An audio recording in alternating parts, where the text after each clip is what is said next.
Good evening everyone. एक बार वापस से आप सबका स्वागत है मेरी channel Tally and Excel expert में। जो लास्ट वीडियो मैंने बनाया था वो था कि आप ओल्ड वर्जन्स जो है टैली का वो आप नए वर्जन के साथ साइमल्टेनियसली कैसे यूज कर सकते हैं।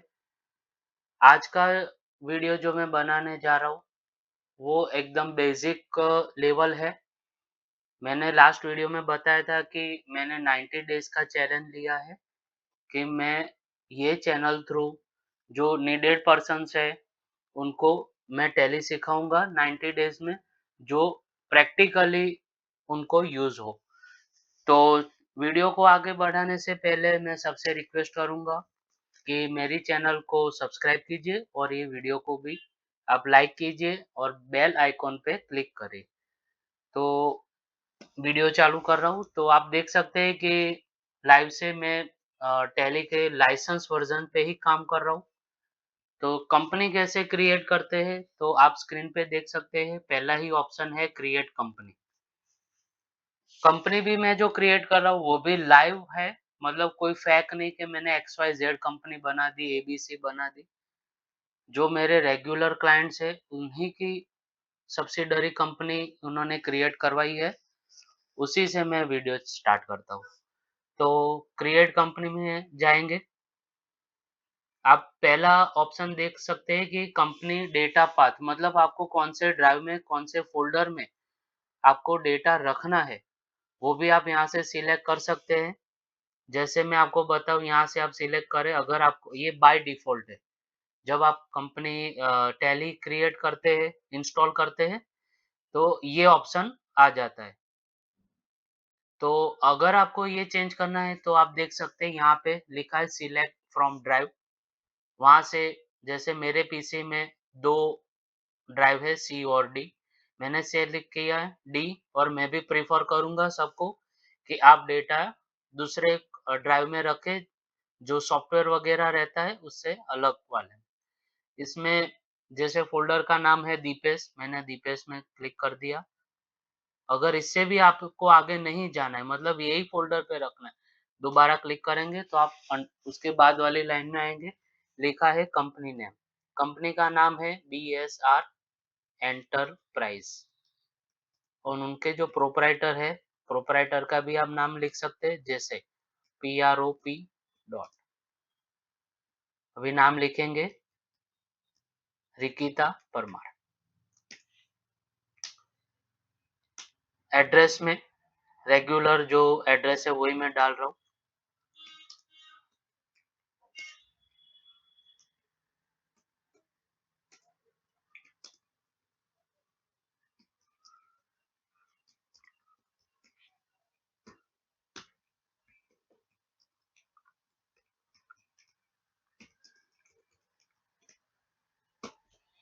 तो जैसे मैंने जो फॉर्मेट रखा है वो आप देखिए, कंपनी का नाम मैंने कैपिटल लेटर्स में रखा है और एड्रेस जो है वो फर्स्ट कैपिटल रहेगा, उसके बाद स्मॉल कैरेक्टर्स रहेंगे। एंटर एंटर किया, स्टेट अप्लाई कर दिया, पिन कोड, मोबाइल नंबर, ये टेलीफोन है, लैंडलाइन नंबर आप लिख सकते हैं, मोबाइल नंबर भी आप लिख सकते हैं, और प्राइवेसी के कारण मैं अभी मेरा खुद का नंबर लिख रहा हूँ। ईमेल भी आप लिख सकते हैं।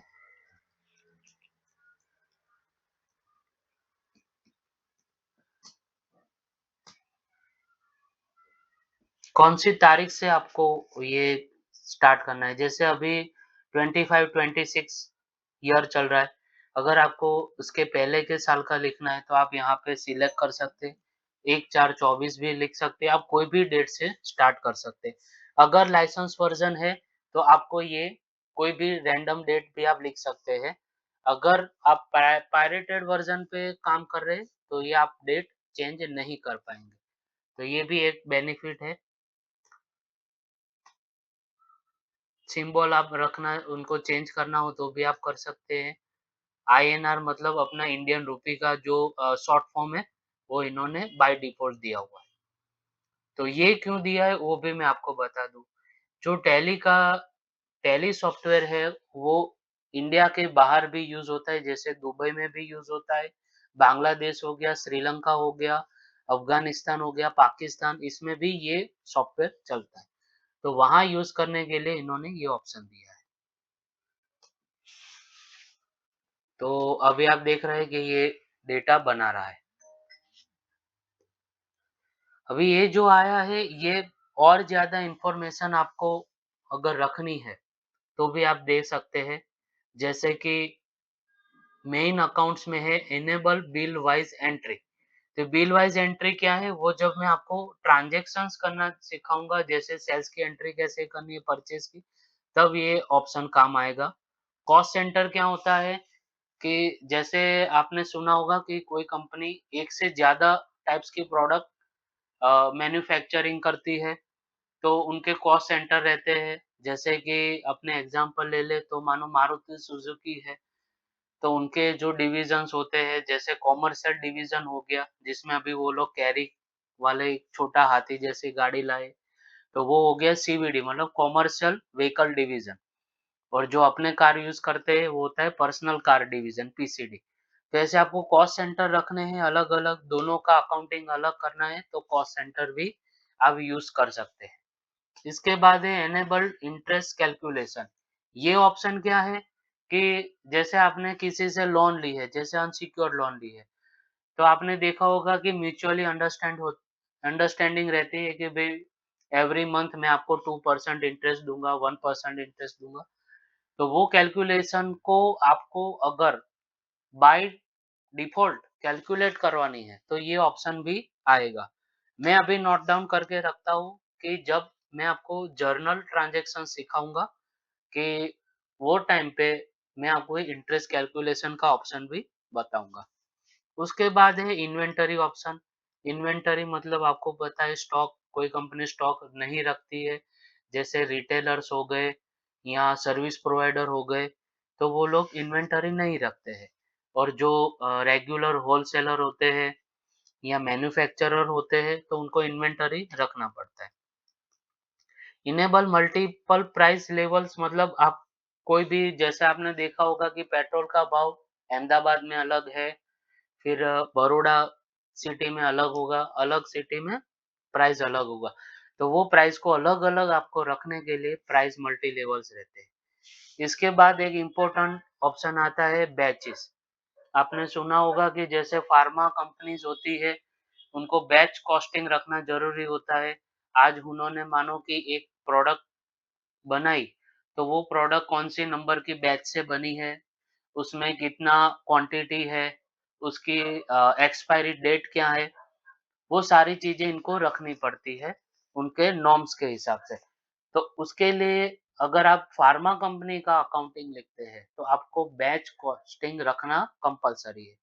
इसको कैसे अप्लाई करेंगे, वो भी मैं आपको सिखाऊँगा, पर ये सब लेवल्स जो है, वो एडवांस लेवल में जाते हैं। तो अगर वो टाइप का मैं अकाउंटिंग लिखूँ, तो वो भी मैं आपको साथ में दिखाऊँगा। उसके बाद हो गया जॉब ऑर्डर प्रोसेसिंग।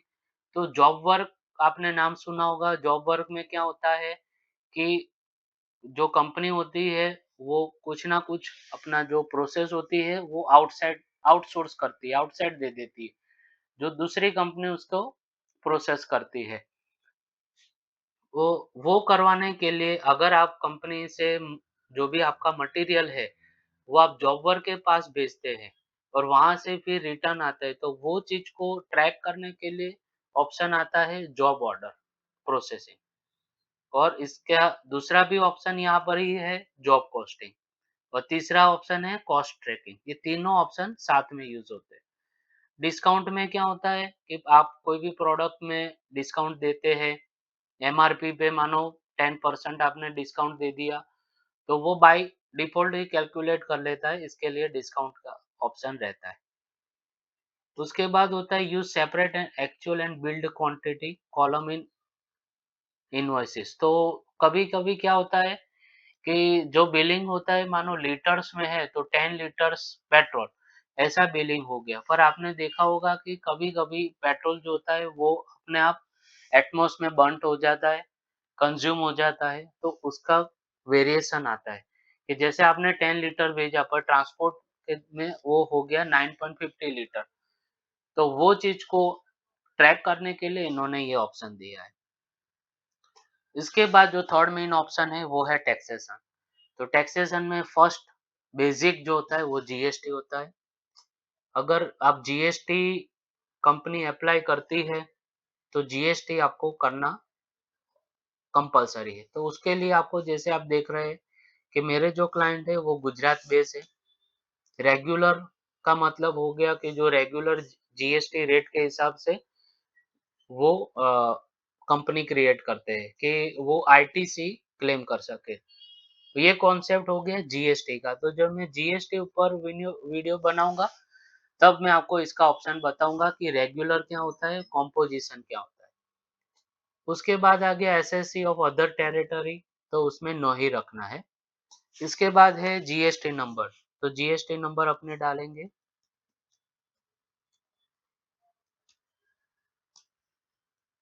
फिर आता है जीएसटीआर1। जीएसटीआर1 जो होता है वो सेल्स रिपोर्ट जो गवर्नमेंट के साइट जीएसटी पोर्टल पे अपलोड करना रहता है। उसमें क्राइटेरिया के हिसाब से गवर्नमेंट ने 2 ऑप्शन रखे हैं, मंथली भी आपको अपलोड करना है या क्वार्टरली अपलोड करना है। वो कौन से कॉन्सेप्ट है वो भी अगर आपको जानना है आप मुझे कमेंट में बताना, मैं आपको सिखा दूँगा।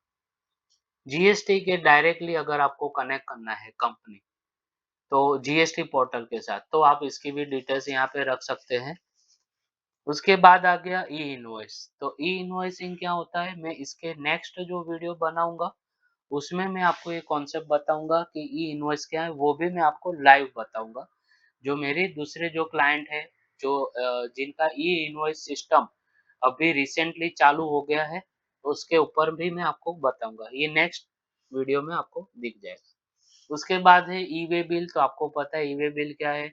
आपको अगर मटेरियल आप सप्लाई करते हो, तो आपको ये ई-वे बिल होना ज़रूरी है।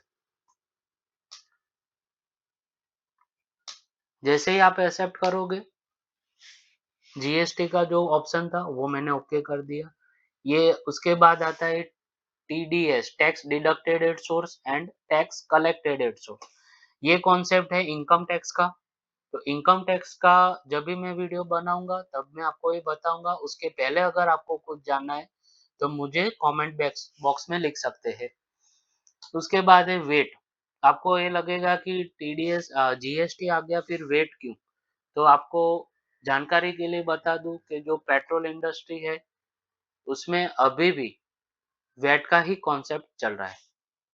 उसके बाद है एक्साइज़ जो अभी नहीं है, सेल सर्विस टैक्स भी नहीं है। ये जो ऑप्शन है enable browser access for reports, ये बहुत ही इम्पोर्टेंट ऑप्शन है। ये जो है आपको अभी 7.0 में मैंने आपको कल बताया था कि आप ऑटो बैकअप और रिकवरी कर सकते हो, दूसरी जगह से भी आप टैली को एक्सेस कर सकते हो। बट अभी तक ऐसा है कि आपको अगर दूसरी जगह से लाइव डेटा एक्सेस करना है, तो इसके लिए आपको टैली नेट ये ऑप्शन लाइव करना पड़ेगा। ये कैसे होता है, ये एक बड़ा कॉन्सेप्ट है, इसीलिए इसके ऊपर सेपरेटली मैं वीडियो बना दूँगा। पेरोल का मतलब है सैलरी वगैरह हो गया। और इसके अलावा आपको कुछ भी ऑप्शंस इसमें ऐड करने हैं तो वो भी ये लोग दे देते हैं। जैसे payment request to share payment link, QR का कोड आपको देना है, मल्टीपल एड्रेस हो गया, मॉडिफाइड वाउचर हो गया। अगर आपने वाउचर मॉडिफाइड कर रहे हैं तो ऑडिटर को दिखाना हो तो मॉडिफाइड का भी ऑप्शन वो देते हैं। एक्सेप्ट होते ही आप देख रहे हैं कंपनी क्रिएट हो गई, बीएसआर एंटरप्राइज प्रोप्राइटर का नाम भी आ गया। कंपनी कब से करंट अभी कंपनी का जो भी पीरियड है वो है 1 अप्रैल 2025 से मार्च 26 तक का। आप देख पा रहे हो अभी भी इसमें कोई भी एंट्री मैंने एंटर्ड नहीं की है, बरोबर? अभी अगर आपको कोई भी कंपनी बनाने के बाद इसमें कुछ भी ऑल्टर करना है, तो आप देख सकते हैं यहाँ पे ऊपर कंपनी का ऑप्शन है, उसके ऊपर क्लिक करोगे, ऑल्टर में आप जाओगे, तो वापस से ओपन हो जाएगा।